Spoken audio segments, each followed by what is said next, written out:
കൂട്ടുകാർക്കും കർത്താവായ യേശു ക്രിസ്തുവിൻ നാമത്തിൽ എൻ്റെ സ്നേഹവന്ദനം. ബൈബിൾ രണ്ട് ഭാഗങ്ങളായാണ് തിരിച്ചിരിക്കുന്നത്, പഴയ നിയമവും പുതിയ നിയമവും. എന്നിരുന്നാലും പഴയ നിയമവും പുതിയ നിയമവും തമ്മിലുള്ള വ്യത്യാസം പലർക്കും വ്യക്തമല്ല. പഴയ നിയമവും പുതിയ നിയമവും തമ്മിലുള്ള 10 വ്യത്യാസങ്ങളാണ് ഈ വീഡിയോയിൽ നാം നോക്കാൻ പോകുന്നത്.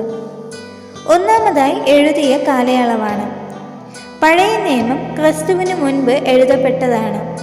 അതായത് BC 1500 മുതൽ BC 400 വരെയുള്ള കാലയളവ്. ക്രിസ്തുവിന് ശേഷമാണ് പുതിയ നിയമം എഴുതപ്പെട്ടത്. അതായത് AD 50 മുതൽ AD 100 വരെയുള്ള കാലയളവിൽ. രണ്ടാമതായി പുസ്തകങ്ങളുടെ എണ്ണം. പഴയ നിയമത്തിൽ ആകെ 39 പുസ്തകവും പുതിയ നിയമത്തിൽ 27 പുസ്തകമേ ഉള്ളൂ.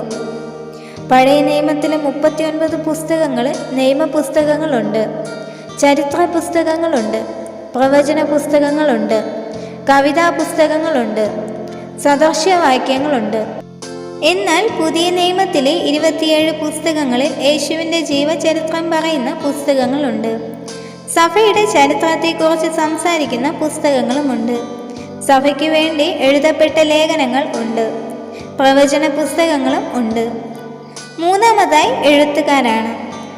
പഴയ നിയമത്തിലെ 39 പുസ്തകങ്ങൾ 32 എഴുത്തുകാർ എഴുതിയതാണ്.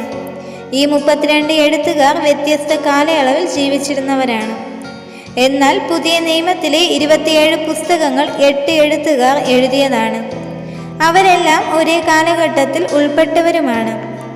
പഴയ നിയമം ഹീബ്രു അരാമിക് ഭാഷയിലാണ് എഴുതപ്പെട്ടത്. എന്നാൽ പുതിയ നിയമം ഗ്രീക്ക് അരാമിക് ഭാഷയിലാണ് എഴുതപ്പെട്ടത്. നാലാമതായി പ്രധാന ആശയം എന്താണെന്ന് നോക്കാം. പാപിയായ മനുഷ്യനെ വീണ്ടെടുക്കുവാൻ ദൈവം മനുഷ്യനായി തീരും എന്നതാണ് പഴയ നിയമത്തിലെ പ്രധാന ആശയം. എന്നാൽ പാപികളായ മനുഷ്യർക്ക് വേണ്ടി ദൈവം മരിക്കും. ആ ദൈവപുത്രനാണ് മശിഹ. ഈ ആശയം പഴയ നിയമത്തിലുടനീളം പലതരത്തിലും പ്രകടമാക്കിയിട്ടുണ്ട്. മനുഷ്യനെ പാപത്തിൽ നിന്ന് രക്ഷിക്കുവാൻ വന്ന ദൈവമാണ് യേശു ക്രിസ്തു എന്നതാണ് പുതിയ നിയമത്തിലെ പ്രമേയം. അഞ്ചാമതായി പ്രവചനവും അതിൻ്റെ നിവൃത്തിയും എന്താണെന്ന് നോക്കാം. പഴയ നിയമത്തിൽ ദൈവം മനുഷ്യന് വേണ്ടി മരിക്കുന്നതിനെക്കുറിച്ച് പലയിടത്തും പറയുന്നു. ഇത് മശിഹായെക്കുറിച്ചുള്ള പ്രവചനമായിട്ടാണ് പറയുന്നത്. അവൻ എവിടെ ജനിക്കും, എങ്ങനെ ശുശ്രൂഷിക്കും, എങ്ങനെ മരിക്കും എന്നതിനെക്കുറിച്ചും പ്രവചനങ്ങളുണ്ട്. മശിഹായുടെ വരവിൽ ആളുകൾ തയ്യാറാകുന്നതിനും മശിഹായെ തിരിച്ചറിയുന്നതിനും വേണ്ടിയാണ് ഈ പ്രവചനങ്ങൾ നൽകിയിരിക്കുന്നത്. ആറാമതായി സ്നേഹത്തിൻ്റെയും കൃപയുടെയും പ്രകടനം.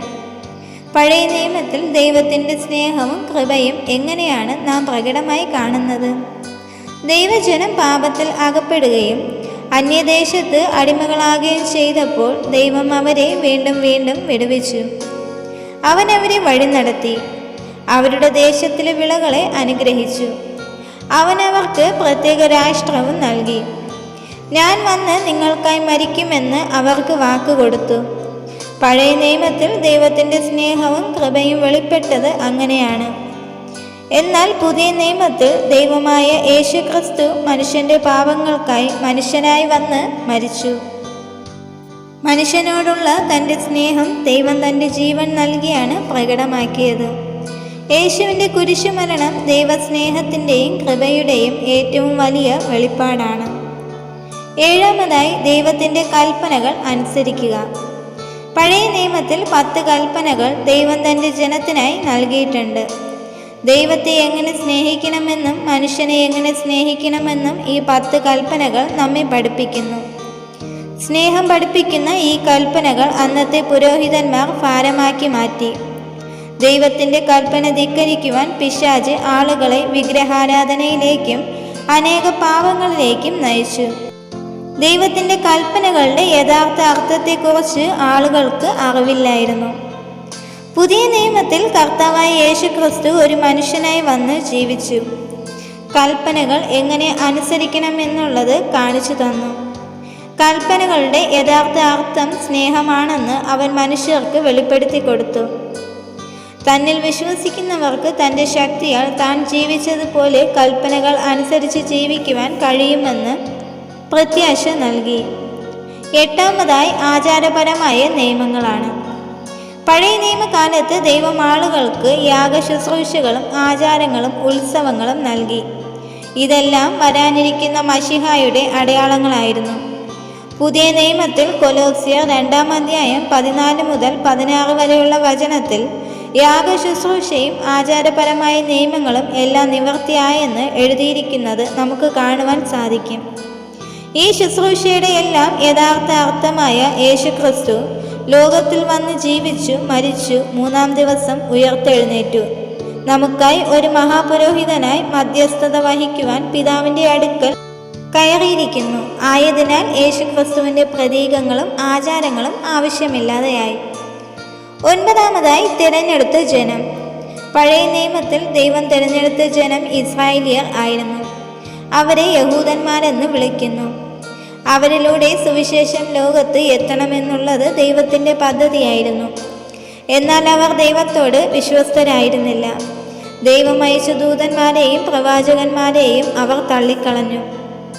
പുതിയ നിയമത്തിൽ യഹൂദന്മാർ പ്രവാചകന്മാരെ നിരസിക്കുകയും യേശുക്രിസ്തുവിനെ കൊല്ലുകയും ചെയ്തതിനാൽ ദൈവം അവരുടെ പ്രത്യേക പദവി എടുത്തു കളഞ്ഞു.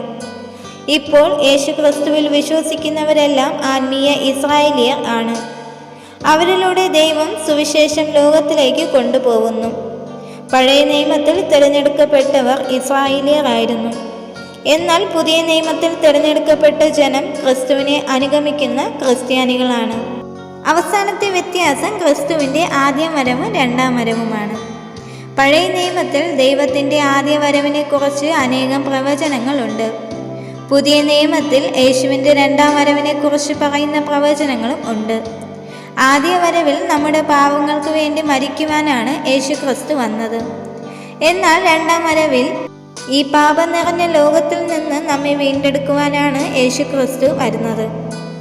ഈ 10 വ്യത്യാസങ്ങൾ നോക്കുമ്പോൾ പഴയ നിയമവും പുതിയ നിയമവും വളരെ പ്രധാനപ്പെട്ടതാണെന്ന് നമുക്ക് കാണുവാൻ കഴിയും. ഈ ഒരു വീഡിയോ എല്ലാ കൂട്ടുകാർക്കും ഉപകാരപ്പെട്ടെന്ന് വിശ്വസിക്കുന്നു. ദൈവം നിങ്ങളെ എല്ലാവരെയും ധാരാളമായി അനുഗ്രഹിക്കട്ടെ. ആമേൻ.